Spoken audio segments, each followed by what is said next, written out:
आपको ध्यान रखना जॉब है क्या। फर्स्ट ऑफ ऑल आपको ध्यान रखना जॉब का मतलब ये नहीं कि हम 8 से 10 घंटे कहीं बैठ जाए, टाइम काटे, सुबह से लेकर शाम तक, सुबह टिफिन लेके गए, शाम को निकल के आए, न घर के खर्चे चल रहे हैं, न मेडिकल एक्सपेंस निकल रहे हैं, न सेविंग हो रही है, न फ्यूचर के लिए हम कुछ पैसा जोड़ पा रहे हैं, और ना ही हम कुछ परचेज करने की ताकत रखते हैं।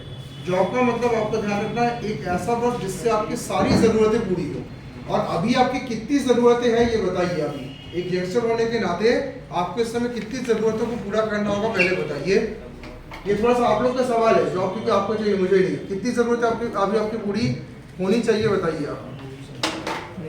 जॉब में क्या क्या ज़रूरत है आपकी पूरी होनी चाहिए जॉब से? सबसे पहले क्या आपके अपने खर्चे निकलने चाहिए, ठीक है।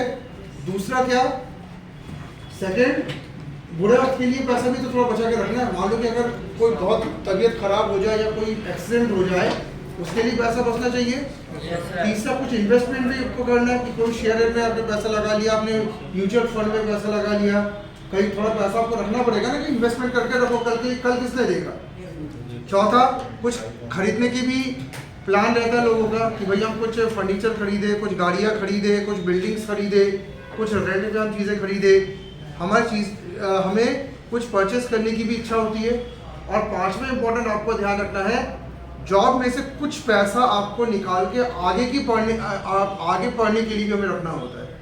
मतलब आगे भी कुछ सीखना पड़ेगा ना हमें, इन फ्यूचर हमें ध्यान रखिएगा, कुछ ना कुछ नया सीखना पड़ेगा, तभी तो हम और कमा पाएंगे फ्यूचर में। नहीं तो इससे जो हमने अभी जो डिग्रीज की है, जो हमने अभी जो नॉलेज लिया है, वो अभी तो हमें कमा के नहीं देगा 2-4 साल, उसके बाद आप एक दिन आउटडेट होंगे। ध्यान रखिएगा, अगर आप आउटडेट होंगे तो उसके बाद आपके पास कैसे पैसा आएगा कि आप फिर से आगे बढ़ सके। इसके लिए ध्यान रखना, आपको कुछ पैसा जॉब से निकाल के अपने आगे की लर्निंग के लिए रखना पड़ेगा।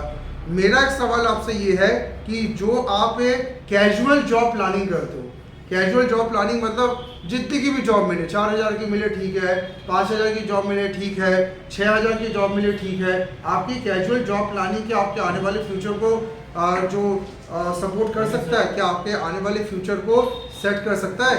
और हमारे छोटे शहर की मैं बात करूँ, छोटे शहर की सबसे बड़ी समस्या क्या है, casual job planning. Casual job planning का मतलब यहाँ पे क्या है, आप पैसा कमाते हैं, पैसा कमाने के लिए जहाँ जॉब मिले वही चले जाओ। तुमने पढ़ाई की आईटी की, तुम जा रहे हो सीधा लॉ डिपार्टमेंट, लॉ के नीचे जाके काम करने लगे। कई लोग बीपीओ में जाके काम करने लगते हैं, कई लोग सेल्स मार्केटिंग करने लगते हैं। मतलब पढ़ाई किसी की जॉब किसी और चीज़ की कर रहे हैं, और जो अर्निंग मिल रही है उस अर्निंग से गुजारा नहीं चल रहा।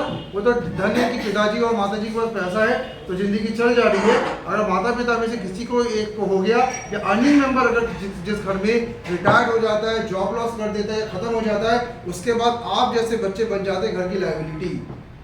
मैं आपको क्लियर बता दे रहा हूँ, आप घर की लाइबिलिटी बने हुए, आप ऐसे नहीं है घर के। वो तो मैं कह रहा हूँ ना कि पापा कमा रहे हैं, पापा के हाथ में चल रहे हैं, या मम्मी कमा रही है, या घर में बहुत पैसा भगवान की दुआ से, ठीक है। जिस दिन मान लीजिए अर्निंग मेंबर चला जाता है, आप घर के बन जाते लाइबिलिटी। और ध्यान रखना, आप जब कोई भी अर्निंग मेंबर जब अपनी जॉब लॉस करता है या बिजनेस में लॉस होता है, तो उसको सबसे बड़ी चिंता ये नहीं रहती कि उसकी पत्नी का क्या होगा, उसको हमारे नालायक बच्चों की चिंता होती है। ये चीज़ मैंने अपने कई पिताओं से जब मेरी बात होती है तो फादर से कहते हैं कि मेरे नालायक बच्चे सेटल नहीं हो पाए, मेरी अर्धांगिनी तो मेरा साथ दे देगी, उसका दिक्कत नहीं है, लेकिन मेरे नालायक बच्चे तो कुछ कर ही नहीं पाए। अभी तक 5,000 की जॉब करते, 5,000 की जॉब में दुनिया भर की सारी ज़रूरतें अपनी पूरी कर लेते हैं, अपने अच्छे ड्रेस पूरे खरीद लेते हैं, आईफोन कभी कहीं से कर्जा से ले लिया, ये ले लिया, वो लिया। लेकिन क्या आप एक अर्निंग ब्लॉक बन सके घर के? सवाल आज का दिन का बहुत ध्यान से सुनिएगा, क्या आप अर्निंग ब्लॉक बन सके घर के? क्या फादर मदर के अगर मान लीजिए रिटायर्ड होने के बाद क्या बिना उनसे पैसा लिए आप घर चला सकते हैं? क्या आज अगर आपकी शादी हो जाए तो क्या आप घर चला सकते हैं? इसके लिए ध्यान रखना, जॉब प्लानिंग बहुत जरूरी हो जाती है। और आज मैं जॉब प्लानिंग भी सेशन ले रहा हूँ। आपको ये ध्यान रखना है कि इतनी डिग्रीज लेने का कोई मतलब नहीं अगर आपके पास जॉब प्लानिंग नहीं है।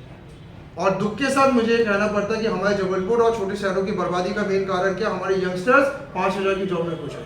They are very happy in 5,000 job, क्योंकि पिताजी की अभी 12 साल की जॉब बची है, 12 साल अभी खूब ऐश कर लो, 12 साल बाद देखेंगे जब रिटायर्ड होंगे।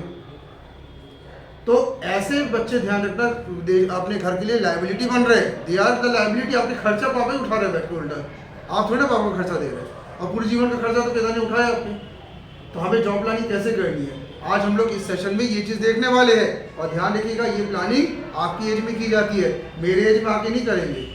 क्या मेरे एज में जॉब प्लानिंग कर रहे हैं या फादर की एज में करेंगे जब they are going to retired, तो कैसे जॉब प्लानिंग करनी, आज हम लोग इस चीज़ पर बात करने वाले हैं और इस चीज़ को अच्छे से आपको लिख के भी रखना है, ठीक है। तो कैजुअल जॉब प्लानिंग से बाहर निकल के परमानेंट जॉब प्लानिंग आज आपको करनी है, यानी कैजुअल जॉब प्लानिंग यानी सीजेपी को हटाइए, परमानेंट जॉब प्लानिंग यानी पीजेपी को अपनी जिंदगी में लाइए। ये आज मैं आपको बता रहा हूँ, नहीं तो आने वाले 10-15 साल में आपके घर के अर्निंग मेंबर जैसे ही हटेंगे, आप पूरी तरीके से रास्ते में आ जाओगे। आई चैलेंज यू, ये मैं बता दे रहा हूँ। और ध्यान रखना 10-15 साल बाद महंगाई बढ़ जाएगी, स्टैंडर्ड ऑफ लिविंग बढ़ जाएगा, एक्सपेक्टेशंस लोगों की बढ़ जाएगी, और आप ध्यान रखिएगा एक्सपेक्टेशंस मीट करने के लिए सिर्फ और सिर्फ पैसा चाहिए और कुछ नहीं चाहिए, मैं आपको ये बता दे रहा हूँ। तो ये ध्यान रखिएगा कि जॉब आपको कैसे अच्छी पानी है, आज हम लोग इस चीज़ पे काम करेंगे, ठीक है। तो सभी माइंडसेट करके आज एकदम उतरिएगा बकायदा जॉब मैनेजमेंट, ठीक है। ऑफ कर देना।